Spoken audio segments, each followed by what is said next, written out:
আমি যখন প্রথম বাসায় এই চপগুলো তৈরি করলাম তখন এই চপগুলো পেয়ে তো আমার বাচ্চারা খুবই খুশি। ওরা এতটাই মজা করে খেলো, আমি তো দেখেই অবাক যে সয়াবিন দিয়েও এত মজার রেসিপি তৈরি করা যায়। তো আশা করি এই রেসিপিটি আপনাদের কাছেও ভালো লাগবে। এখানে আমি নিয়েছি 1 কাপ সয়াবিন। এই সয়াবিনগুলো আপনারা কোনো বড় সুপার শপে অথবা যে কোনো মশলার দোকানে পেয়ে যাবেন। এখানে একটা প্যানে আমি পরিমাণ মতো পানি গরম করে নিয়েছি। এর মধ্যে আমি দিচ্ছি 1 চা চামচ লবণ। লবণটাকে নেড়ে মিশিয়ে দিয়েছি। এখন এর মধ্যে আমি সয়াবিনগুলো দিয়ে দিব। এখন সয়াবিনগুলোকে আমি 2-3 মিনিট এগুলোকে নেড়ে চেড়ে সিদ্ধ করে নিব। 2-3 মিনিট পর সয়াবিনগুলো যখন সিদ্ধ হয়ে যাবে তখন এগুলোকে আমি ঠান্ডা করে চিপে চিপে পানিটা বের করে দিয়ে তারপর আমি এগুলোকে ব্লেন্ড করে নিব। সয়াবিনগুলো আমার সিদ্ধ হয়ে গিয়েছে, এখন এগুলোকে আমি উঠিয়ে নিচ্ছি। এখানে আমি বড় সাইজের একটা আলু গ্রেটার দিয়ে গ্রেট করে ধুয়ে পরিষ্কার করে নিয়েছি। এখন এর মধ্যে আমি যে সয়াবিনগুলো ব্লেন্ড করে নিয়েছিলাম ওগুলো দিয়ে দিচ্ছি।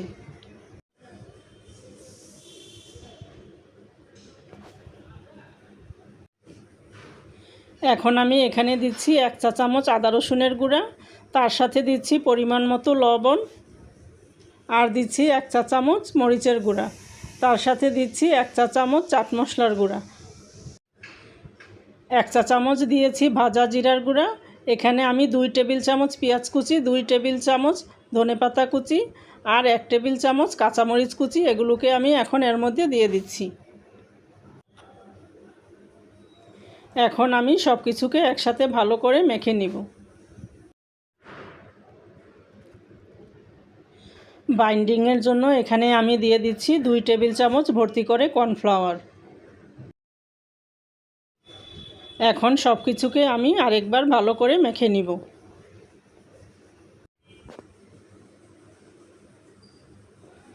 আমার মাখা হয়ে গিয়েছে। এখন আমি এখান থেকে পরিমাণ মতো নিয়ে গোল গোল করে এভাবে চপের আকারে শেপ দিয়ে দিব।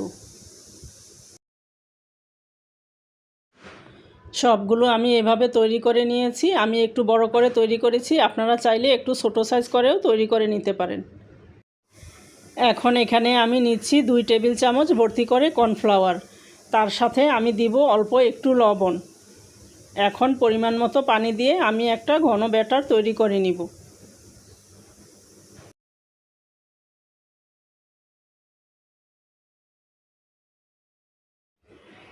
ব্যাটারটা আমার তৈরি হয়ে গিয়েছে। আর এখানে আমি নিয়েছি কিছু ব্রেড ক্রাম্ব। এখন আমি চপগুলোকে ব্যাটারের মধ্যে এভাবে চুবিয়ে নিব। তারপর আমি এগুলোকে ব্রেড ক্রাম্বে সুন্দর করে গড়িয়ে নিব।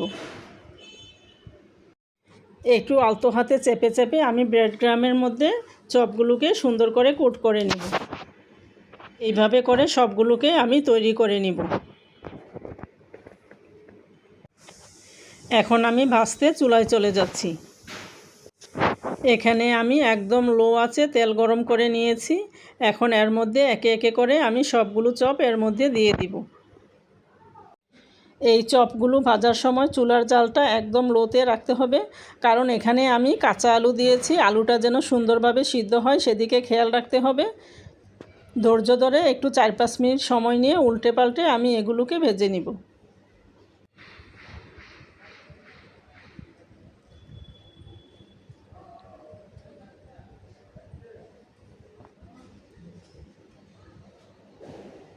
এখানে আমার প্যানটা বড়, এজন্য আমি সবগুলো একসাথে দিয়ে দিয়েছি। আপনাদের প্যানটা যদি ছোট হয় তাহলে অল্প অল্প করে দিয়েও ভেজে নিতে পারেন।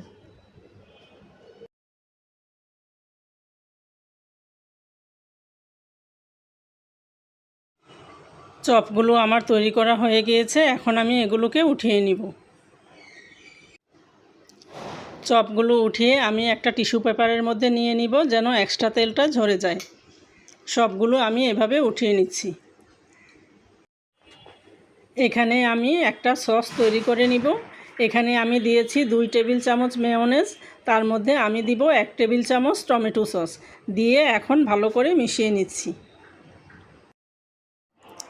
এই চপগুলো তৈরি করার সময় আপনারা বিশেষত বাইন্ডিংয়ের দিকে খেয়াল রাখবেন। বাইন্ডিংটা যদি খুব ভালোভাবে হয় আর ভাজার সময় একদম লো আঁচে ভাজবেন, তাহলে দেখবেন একদম পারফেক্টভাবে তৈরি হয়েছে।